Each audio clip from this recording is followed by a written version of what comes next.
For the purposes of this trick tip, a casper flip is when you catch the board upside down and use your back foot to tap the tail around, just like a casper, shove it out. And a hospital flip is when you start like a casper flip, but your back foot's just floating over here, and your front foot sort of wraps it around.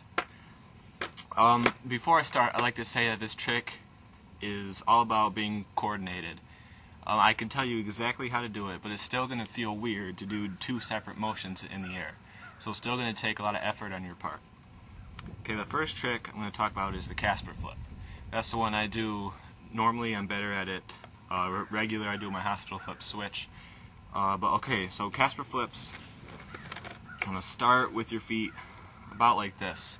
You only need to do about a half a kick flip, so you don't need to worry about having an exaggerated foot position or anything.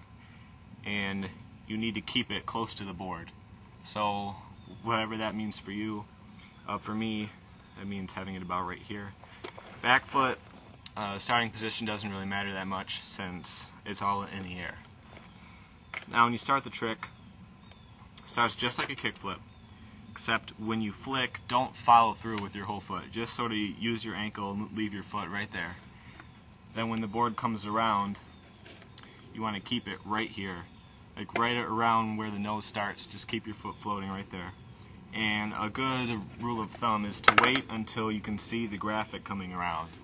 And then once that happens, you want to bring this foot around and sort of tap the tail, and that'll bring it around. Of course, it'll help if you can do half flip casper shove it outs already, but it's not completely important since you don't actually need to land on the tail, you just sort of hit it on the way. There are a lot of things that can go wrong. The first is it's hard to wait. Like you start the flip and you get about right here and you want to kick it already. That's really hard. It's a big issue when you're starting to learn them. But you need to force yourself to just do a kick flip in the beginning. Don't start the board flipping and try to catch it out here or anything. Just flip. Nothing but a kick flip, and then wait and tap it around. I can say that all I want, but it still takes a lot of effort to get used to doing two distinct separate motions. The second thing is when one foot lands on the ground, and that's really easy to do with this trick, because once the board starts to wrap, this foot's just floating off over here, and it's easy to sort of just land like that. Have the board stick to this foot and sort of fly away. You just have to commit. Stay over the board. Force yourself to stay right with it. It helps to, when you catch it, sort of scissor your feet like this, so that when the board's wrapping around your front foot, it still stays right underneath you. The second or third thing is landing upside down. And this happens for a couple of reasons. The first is if you flip a little too much, you might tap the edge of the tail and you don't really get a flip, it just spins.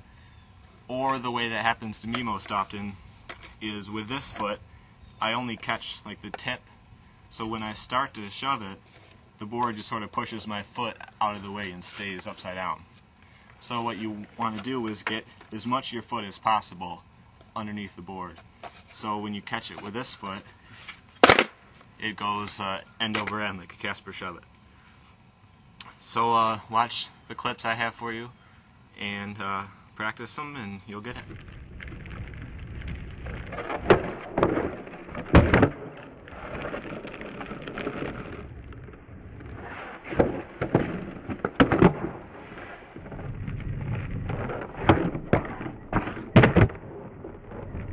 The second way to do this trick is called a hospital flip, and it's when you use only your front foot to bring it around. And I'll be explaining this goofy because I can only do them switch.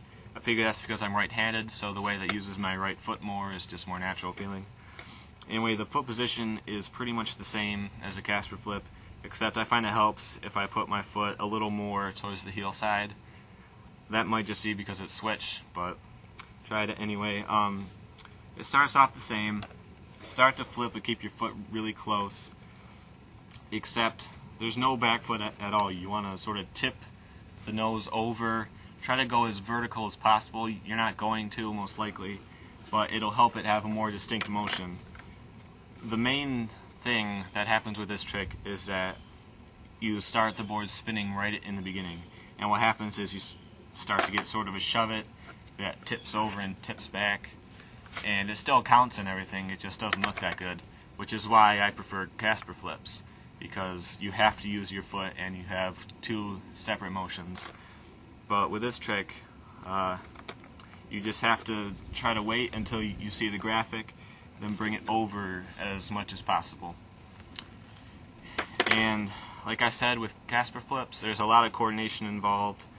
With this trick, it's not so bad, but it still takes a lot of effort on your part. You know, getting out there, getting used to the feel of the board, sort of going out in front of you, then bringing it back over.